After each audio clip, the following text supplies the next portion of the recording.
মানিকগঞ্জের সিঙ্গারে BNP chairperson Begum Khaleda জিয়ার ৮০তম জন্মবার্ষিকী ও বৈষম্য বিরোধী ছাত্র আন্দোলনে নিহতদের স্মরণে মিলাদ ও দোয়া মাহফিল অনুষ্ঠিত হয়েছে। ১৬ই আগস্ট শুক্রবার বিকেলে উপজেলা বিএনপি পার্টি অফিসের সামনে উপজেলা ও পৌর বিএনপির উদ্যোগে এ দোয়া মাহফিল অনুষ্ঠিত হয়। এছাড়া উপজেলা বিএনপির সাবেক সিনিয়র সহসভাপতি ডাক্তার শফিউদ্দিন খানের সভাপতিত্বে ও উপজেলা যুব দলের আহ্বায়ক মঞ্জুরুল ইসলাম মঞ্জু ও পৌর বিএনপির সাবেক যুগ্ম সাধারণ সম্পাদক রিয়াজুল ইসলামের যৌথ সঞ্চালনায় আলোচনা সভা অনুষ্ঠিত হয়। বিরোধী আন্দোলনে শহীদ হয়েছে সেই সব ছাত্র ভাইদের রুহের মাগফিরাত কামনা করছি। বন্ধুরা, সেটা হলো সিঙ্গারের ধর্ম বর্ণ, হিন্দু মুসলমান বৌদ্ধ খ্রিস্টান যে শ্রেণীর লোক হোক, তারা সবাই স্বাধীনভাবে নিরাপদে এখানে বসবাস করবে এবং যে পেশার লোক হোক, সে যে ব্যবসায়ী করুক, স্বাধীনভাবে মুক্তভাবে সিঙ্গারে ব্যবসা বাণিজ্য করবে।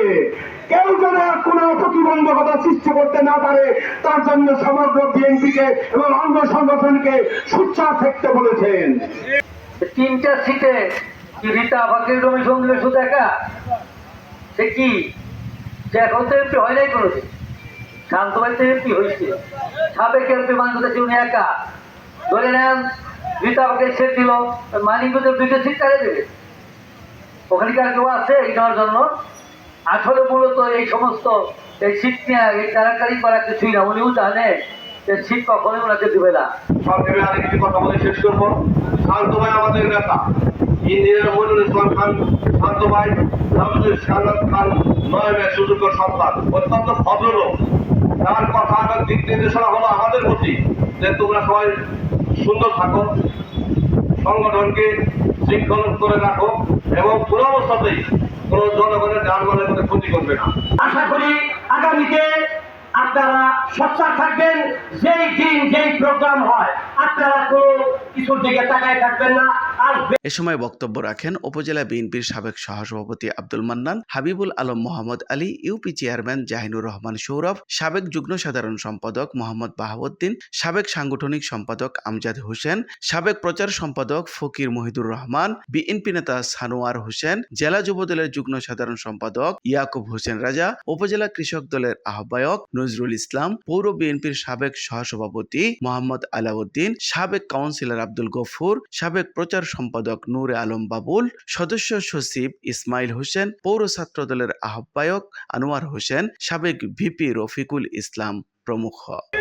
আপনারা একটু ঠাপটা করেন না, ধানের শীষের নমিনেশন শান্ত ভাই পাইব, এটাই আল হাদিস। আগামী দিনে এদেশের নেতৃত্ব দেবে 17-18 বছরের অশেষাদিত এই দল বিএনপি দল। এই তারিখে অনেকেই অনেক ভাবে স্লোগান দিচ্ছে। আমরা এই স্লোগান 30 বছর আগে দিছি, রুশ ভারতের দালালেরা হুঁশিয়ার সাবধান। আমরা এতদিন পরে এতগুলো মানুষ এখানে বসে আমরা যা মনের ভাবটা প্রকাশ করতে পারছি, এর চাইতে বড় আনন্দের আর আমাদের কি হইতে পারে? আমাদের আজকের এই বিজয় চূড়ান্ত বিজয় নয়, আগামীতে একটি সুষ্ঠ অবাধ নির্বাচনের মাধ্যমে আমাদের নেতা ইঞ্জিনিয়ার মনিরুল ইসলাম খান শান্ত ভাই এমপি নির্বাচিত হবেন। এই দেশে শেখ হাসিনার বিভিন্ন নির্যাতন নিপীড়নের শিকার হয়ে এদেশের অসংখ্য মানুষ হত্যা গুমের শিকার হয়েছেন। পাশাপাশি বৈষম্য বিরুদ্ধ